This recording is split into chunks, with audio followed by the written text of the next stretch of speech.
First same আজকে আমরা পড়ব ফার্স্ট ল অফ থার্মোডাইনামিক্স। এটা ফার্স্ট ল অফ থার্মোডাইনামিক্স হচ্ছে বলছে যে ডিফারেন্ট ফর্মস অফ এনার্জি, যে কোনো ফর্মের শক্তি সেটা পরস্পর রূপান্তরযোগ্য আর ইন্টার কনভার্টেবল।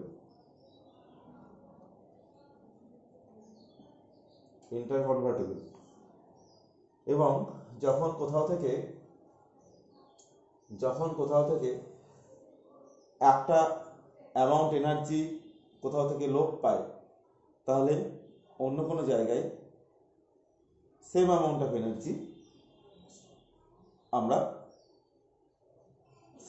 এনার্জি উৎপত্তি হয়, কিন্তু সেটা ভিন্ন রূপে। ঠিক আছে, কোথাও একটা থেকে যদি এক্স অ্যামাউন্ট এনার্জি এটা যদি লোপ পায়, তাহলে কোথাও এক্স অ্যামাউন্ট অফ এনার্জির উৎপত্তি হবে, কিন্তু এখানে এনার্জিটা যে ফর্মে ছিল এখানে শক্তিটা সেই ফর্মে বা এনার্জিটা সেই ফর্মে থাকবে না। বা এটাকে আরেকভাবে আমরা বলতে পারি যে এনার্জি আমরা সৃষ্টিও করতে পারি না, ধ্বংসও করতে পারি না, সেটা কেবল এক ফর্ম থেকে আরেক ফর্মে আমরা চেঞ্জ করতে পারি। এবার থার্মোডাইনামিক্স এর কতগুলো বেসিক কনসিকুয়েন্স যদি আমি বলি, তাহলে ফার্স্ট ল,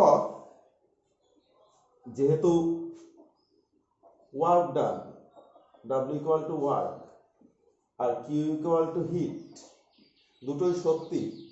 ঠিক আছে, হিট এবং ওয়ার্ক দুটোকেই আমি শক্তির সাথে তুল্য ধরে নিয়ে বলছি যে ওয়ার্ক আর হিট এগুলো ইকুইভ্যালেন্ট, সমতুল্য।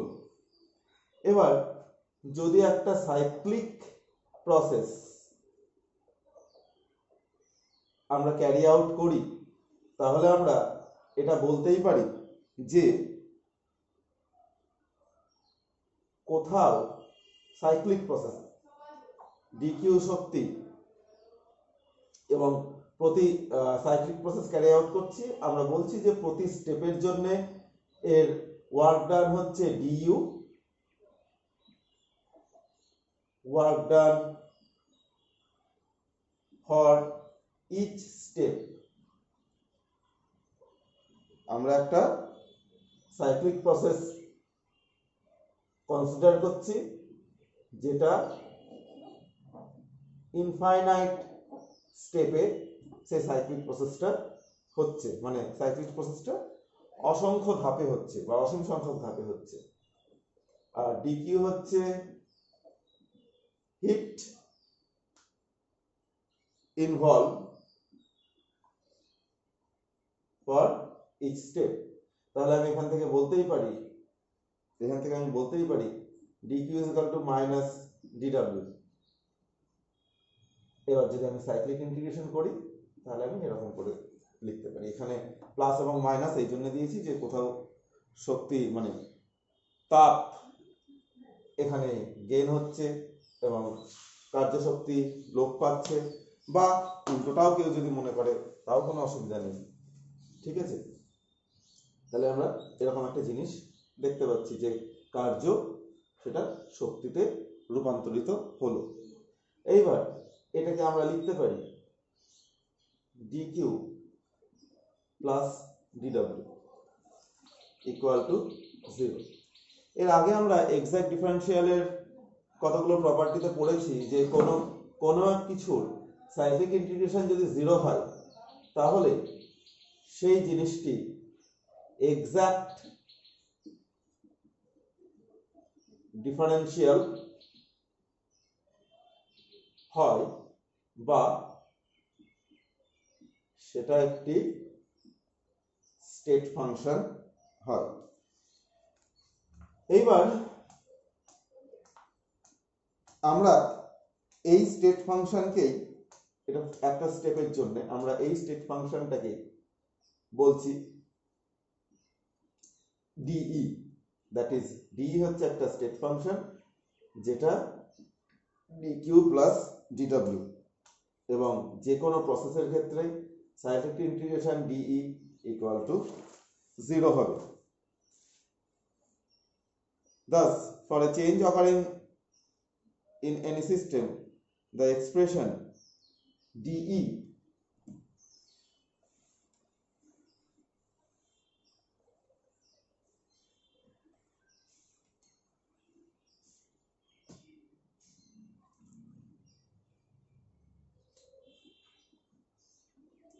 এই যে E dE equal to dQ plus dW, এটাকে আমরা বলতে পারি যে mathematical expression of first law. Mathematical expression of first law. এইবার আমরা টোটাল এনার্জি ই এটাকে লিখতে পারি E K plus E P plus U. Total energy যেটা ইকে হচ্ছে আগেই আমি আগের ভিডিওতে বলেছি kinetic energy of the system as a whole, আর ইপি হচ্ছে potential energy of the system as a whole, U হচ্ছে ইন্টারনাল এনার্জি। তাহলে সেখান থেকে আমি লিখতে পারি, যেহেতু এগুলো কনস্ট্যান্ট, তাপ দিলে শুধুমাত্র ইন্টারনাল এনার্জিটা ভ্যারি করে, তাই জন্য আমি D is equal to D U লিখতে পারি। অতএব D U is equal to Q plus D W আমরা এরকম করেও ফার্স্ট লকে লিখতে পারি। ঠিক আছে, তাহলে এটাকে আমরা বলতে পারি mathematical expression of first law. এবার এটা গেল আমাদের প্রথম কনসিকুয়েন্স। আমাদের দ্বিতীয় কনসিকুয়েন্স কি?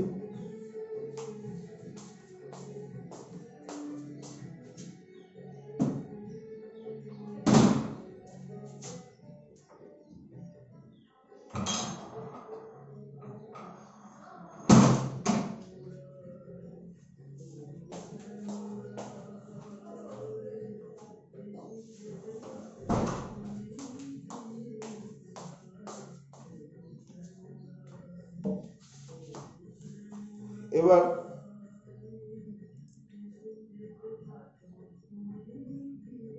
আমাদের যেটা দেখলাম যে একটা সিস্টেমের ক্ষেত্রে যদি আমি ফর এ সিস্টেম আমরা যদি দেখি DU system DQ plus DW হয়, আর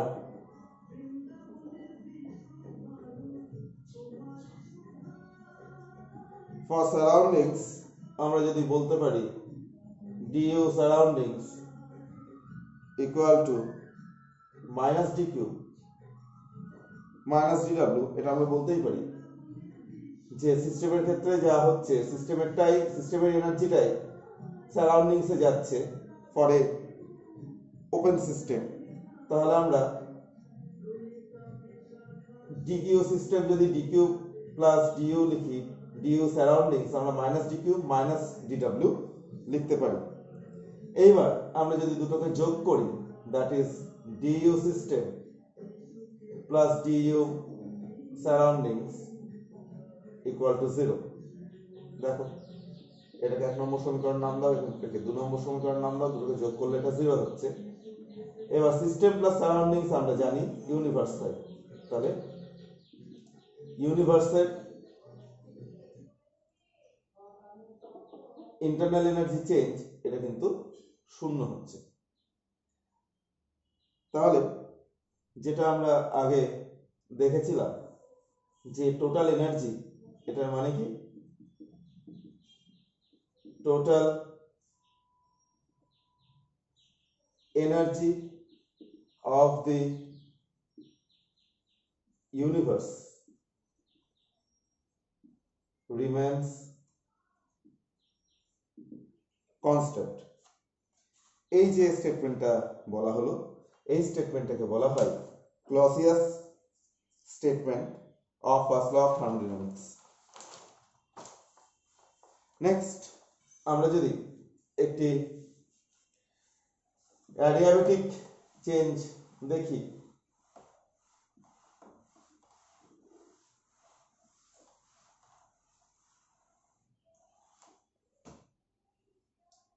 আমরা যদি একটি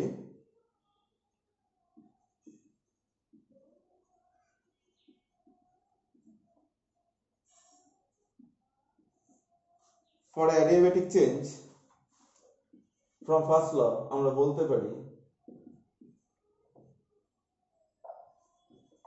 dq is equal to 0, তাহলে dw is equal to w, du is equal to dw, ad মানে হচ্ছে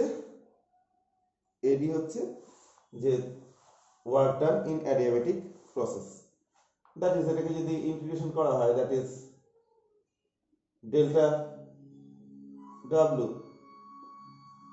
is equal to du e1 থেকে u2,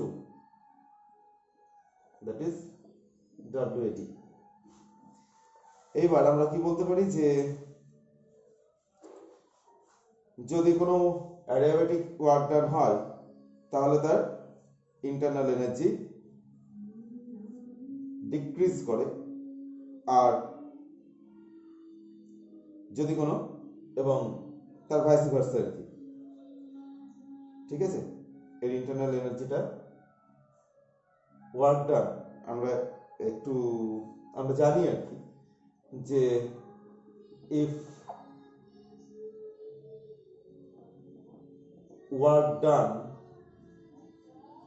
by the system convention অনুযায়ী এটাকে আমরা নেগেটিভ ধরি, তাহলে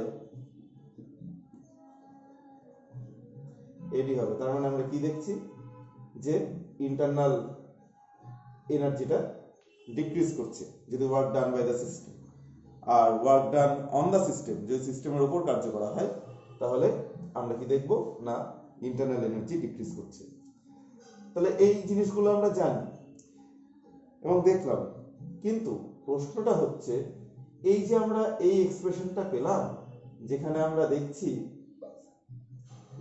দেখছি যে আভ্যন্তরীণ শক্তি এবং ওয়ার্ক ডান এটা সমান হয়ে যাচ্ছে, তাহলে কি আমরা এই তত্ত্ব থেকে বা এই যে তত্ত্ব থেকে এই তত্ত্বটা থেকে কি আমরা বলতে পারি যে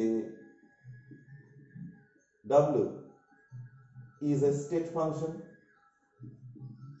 কারণ আমরা জানি U is a state function। Adiabatic প্রসেসের ক্ষেত্রে খুব সোজাভাবে আমরা দেখাতে পাচ্ছি যে ইন্টারনাল এনার্জি চেঞ্জ আর W work done in adiabatic process এটা কিন্তু সমান হচ্ছে, তাহলে এটা কি আমরা বলতে পারি? তাহলে উত্তর হচ্ছে না, এটা আমরা বলতে পারি না। কারণ এখানে কিন্তু work done independent of the path of transformation, মানে কোন পথে যাচ্ছে তার উপর নির্ভর করছে না, তবুও এটা স্টেট ফাংশন নয়। তার কারণ কি? তার কারণ W সিস্টেমে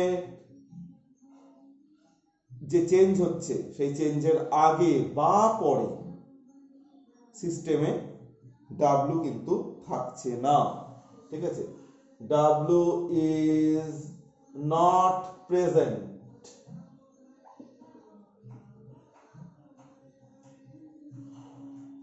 in the system before and after the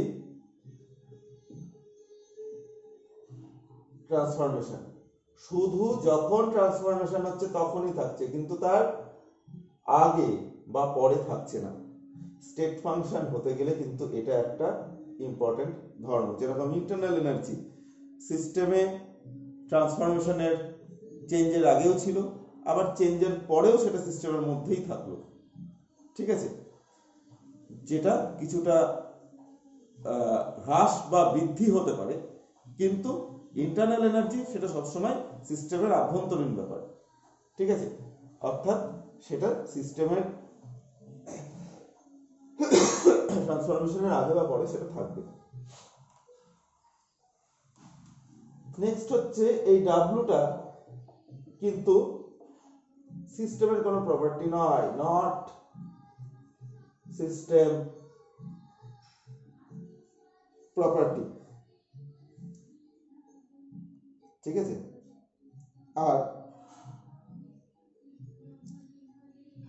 next হচ্ছে ওয়ার্ক অ্যাপিয়ার্স অনলি ডিউরিং, এটার সঙ্গে যাচ্ছে যে যখন চেঞ্জ অফ স্টেট হচ্ছে তখনই ওয়ার্কটা অ্যাপিয়ার করছে।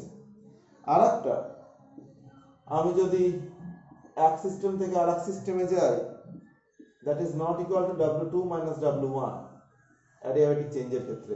এটা আমরা পরে দেখব যে আমরা সরাসরি W2 মাইনাস W1 এরকম দেখা যাচ্ছে যে হয় না। তাহলে এতগুলো কারণের জন্য আমরা কিন্তু, যদিও ওখানে দেখছিলাম যে ইন্টারনাল এনার্জির সাথে সমান হচ্ছে, তবুও আমরা তাদেরকে এক বলতে পারি না, ঠিক আছে।